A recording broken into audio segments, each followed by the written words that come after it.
Hi, Dr. Greene. How you doing? Doing great. How are you doing? Doing wonderful. I'm thrilled to have another chat with you. And you proposed this topic to me, which thank you, because it's a topic you get asked about a lot. And we're going to be covering embryos today. And there's a few different questions that I have listed. But yeah, this hot topic on embryos.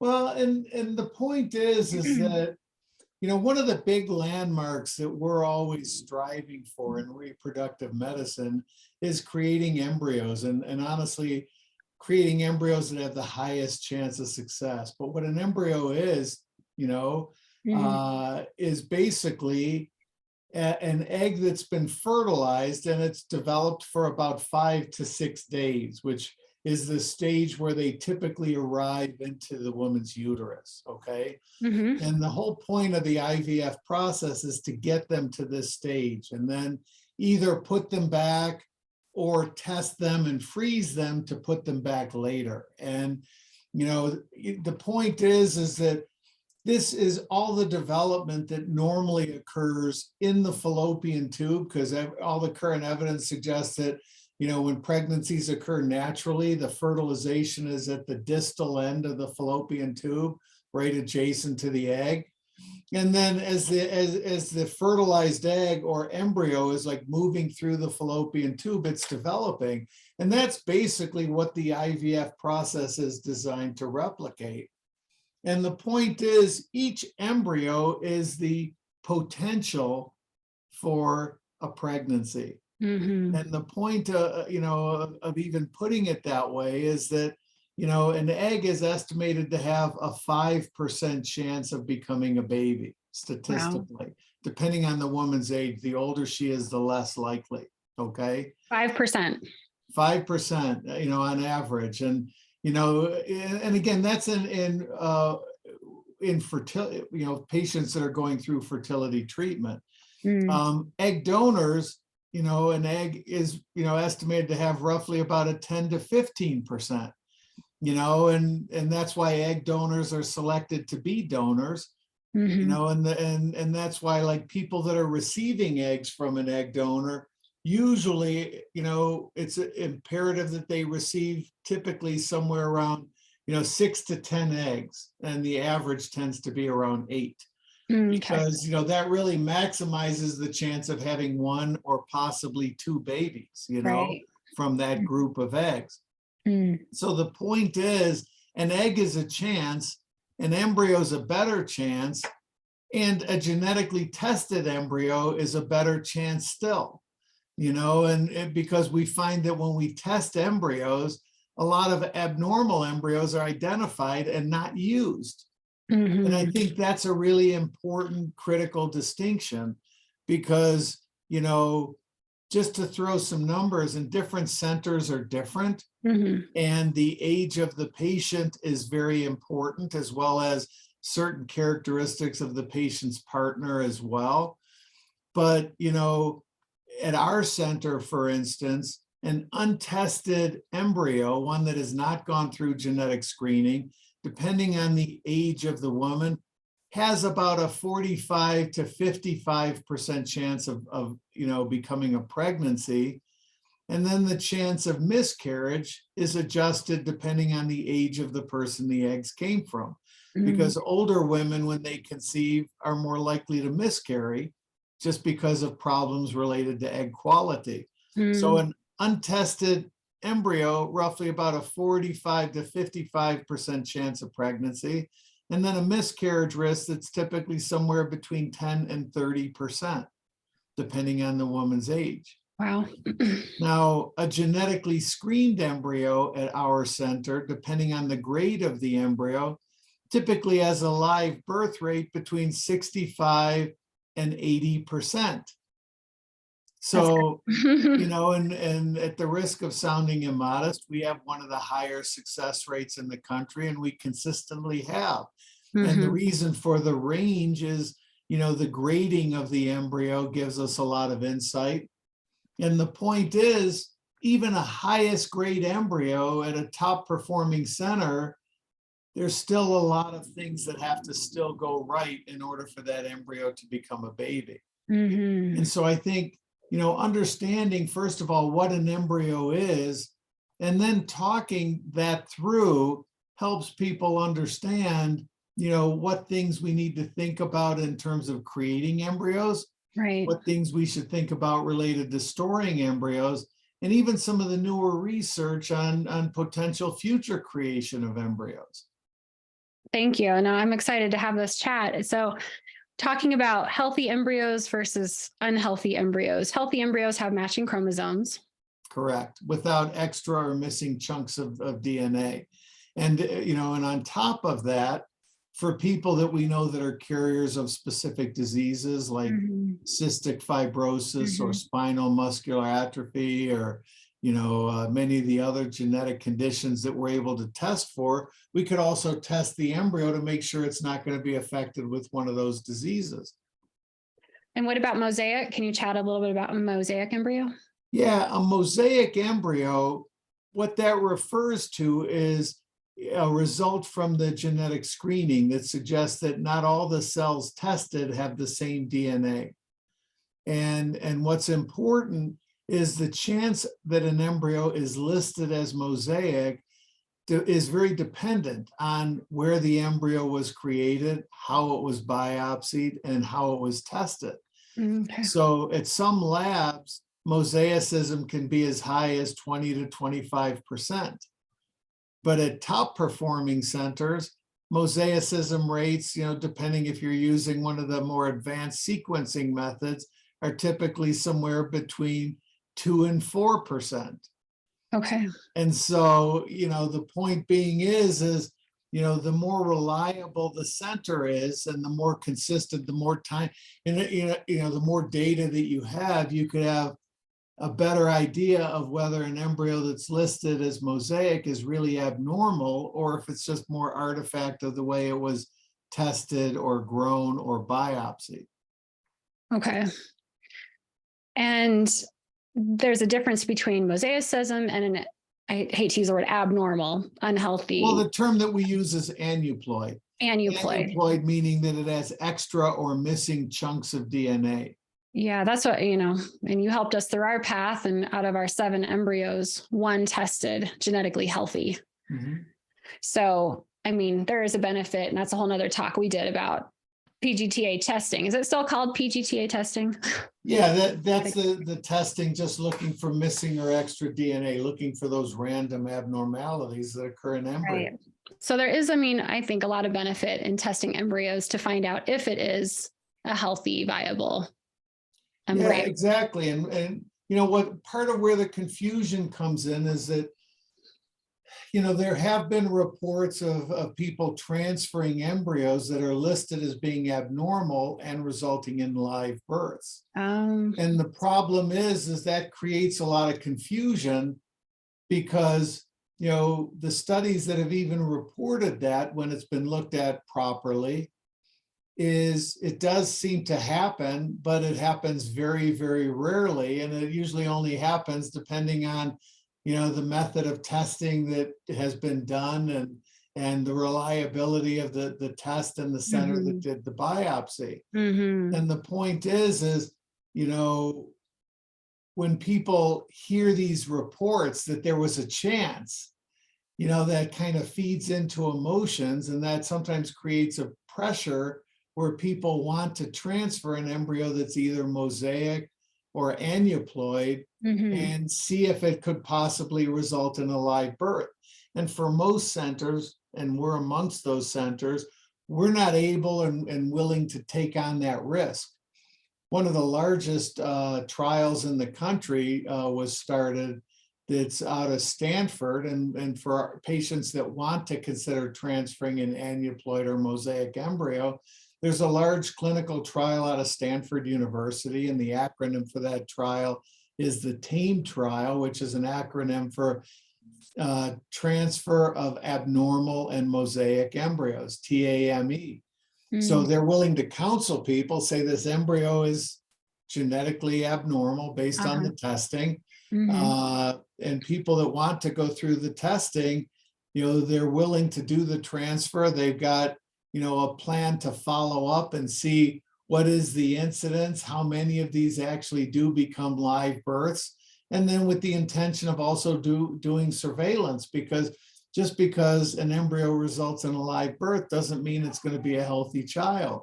Some abnormalities can't be diagnosed until many years later. Like there was one study that was published, I think it was about 5 or 6 years ago, where they tested people that had the most severe manifestations of autism spectrum disorder, which is typically a disorder that's not diagnosed until a kid is well past 5 years of age. And they found that a lot of these people that had the more severe forms of autism spectrum disorder had a high incidence of mosaicism. And so you could imagine that transferring a mosaic embryo might result in a live born baby, and that might be a baby that has really severe problems that aren't able to be manifested until further along when you can actually diagnose them. And so the point is, that's why we need to do clinical trials, and we need to proceed very, very cautiously instead of just, relying on hopefully the best intention of someone saying, hey, we transferred an embryo that was abnormal and we've got a beautiful baby. Well, we need to look closer at those situations and see, whether it was an accurate diagnosis of the embryo to begin with, number one, and then see if it's actually a healthy child that results from that embryo. So when the embryologist is taking like a small sampling of the embryo and they're getting the genetic material, right, to identify, is it a healthy embryo or mosaic? Like, are those pretty reliable?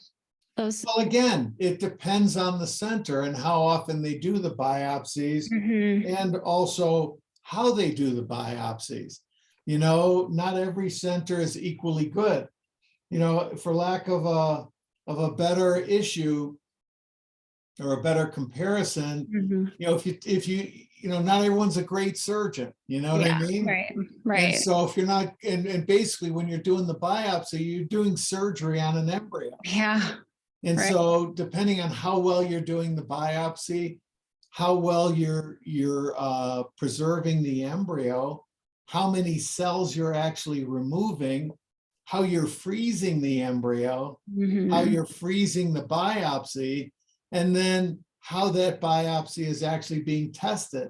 There's many potential points for problems to occur. And that's why, anyone that has questions about the reliability should ask their center, what's your internal data? What percentage of your embryos do you believe are false positives or true positives? Because, most centers do their own quality controls and they know those things. I know we do, and I know most of the top performing centers do, but I would, imagine that most centers know. And that's what, the kind of the information that people need in order to, be able to make an informed choice. Are there times where you would do 2 biopsies? Like, can you do multiple biopsies on one embryo? You can, but again, it depends on how many cells you remove, number one, the equipment that you have, meaning how precise you can be with your biopsy, and then how you're preserving the tissue. So these are all critical factors. So, gosh, there's so many questions. I know there's fear, and I have these conversations with clients, who want to maybe transfer a mosaic embryo and they're just not sure. I mean, always you would transfer ones that are tested, ideally, correct? I don't understand the question. You would transfer embryos that are healthy. That's where you start. You would decide to test, and and then maybe as they go down through their embryos, that would be kind of last resort, like transferring. Well, I mean, put it this way, my recommendation to all of my patients, I try to be proactive instead of reactive. So I always say, don't order a test if it's not going to change what you do. I have some patients that say, I would feel compelled to transfer an abnormal embryo. I say, then let's not test them in the lab. Let's test them in your body. Got it. Honestly, Yeah, because that's what people are doing when they conceive naturally. true. And I know you don't transfer. But I can't do a test that I know is reliable based on our data and Right. then ignore the results of that test. Yeah, and I know genetic testing is not for everybody, for No, sure. exactly. And it Yeah. shouldn't be. And Yeah. so the point is, try to be proactive rather than reactive, because the problem is these are very, very emotionally charged decisions, and it's not easy to make these decisions. Right. And as a provider, we get paid to do things. So if someone wants to transfer an abnormal embryo, oh, by the way, here's your bill for that, even though there's almost a 0% chance this is going to be successful. Wow. So that creates an ethical conflict. And that's why you need large universities with ethics boards that say, that it's okay for you to do this transfer and charge people when there's such a low chance of a good outcome. So, and the percentage you said it for embryos that are tested, quote, unhealthy, that become a healthy live birth, that there's a percentage for that? Well, there's been a limited number of studies that have looked at transferring. Like there was one study that transferred, I believe, around 100 embryos, and there was 1 or 2 live births. It doesn't mean it was a healthy child. But again, it depends on where those embryos came from and what was the chances of those embryos actually making it. You know what I'm saying? Yeah. And so, it creates this dilemma. But we actually know what our chance of a false positive and false negative is, and it's so low, we can't ignore that. We'll definitely need our skilled embryologists. Well, and it's like anything, one of the things that's important is the way things are transmitted through popular media is not always the facts. I don't know if you heard about a study from a week ago where they were talking about an embryo that was created from 2 dads. Okay. Okay. Yes. And again, this immediately started getting same-sex male couples excited that they might be able to create an embryo using, 2 males instead of having a sperm and an egg. And, but if you look at the details, it was a great study. It was a fascinating study. But first of all, it was involved in using mice. Okay. Yeah. And what they did, when cells are dividing, there's a certain number of errors that occur. These are called mutations. And so what they did is they took, cells that were dividing and they tracked them as they were mutating, and they waited until, an XY cell that was dividing in the lab mutated in such a way that it lost its Y chromosome. That's so interesting. So it became an XO. And then, so it's a mutant cell. And then they took another mutant cell and they basically fertilized it, and they created a certain number of embryos that were able to be fertilized and that actually grew. But most of these embryos that they put back into mice didn't survive, but some did. And so basically, it's true that they did have some live births of what appear to be some healthy mice, but these were basically double mutants, Oh my gosh. and some people think it's ethically challenging to do any of these studies, even in animals. But you could imagine there's a huge leap between willing to transfer mutated cells and fertilize human mutated cells. And so this is not something that's about to be available. And the scientists were reporting this very, very clearly, but I saw this reported in some of the popular media outlets as, healthy embryos created from 2 dads. Well, first of all, most people don't even refer to mice as being moms or dads. You see what I mean? And then, so the point is it was very misleading, because it is fascinating and it might be an important step, but it's probably decade, if not longer than that, before that might have any practical use in human reproduction. But, like anything in reproductive medicine, everything today is reported as clickbait, they have Mhm. to get something to get people's attention to click on it. And then some ad comes up and then you hear the story and it's like, oh, that wasn't what I thought it was going to be. You know what I mean? Yeah, that's And, so and that fascinating. happens a lot in reproductive medicine. And unfortunately, a lot of, fertility patients are very susceptible to clickbait.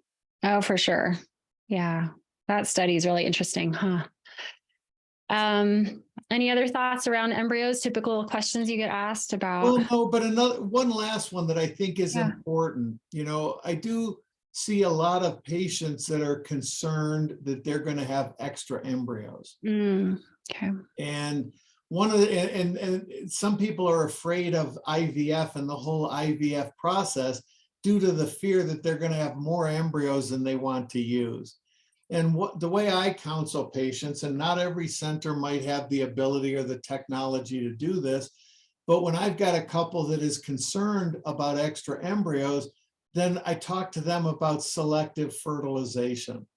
Mm. Meaning if we can get the female partner to produce somewhere between 10 and 20 eggs, and I told you before that even in the healthiest, not every egg is good, then Mhm. we'll talk about how many eggs we should fertilize and freeze the rest of the eggs unfertilized. Oh, okay. And that way, if the person does not successfully conceive, instead of going through the whole process again, you could use those frozen eggs and thaw them and fertilize them later. Okay. So it's an easier way of trying to help people, find what degree of technology do they want to do? Do they want to do IVF and fertilize a limited number of eggs, knowing that it might diminish their chance of an outcome?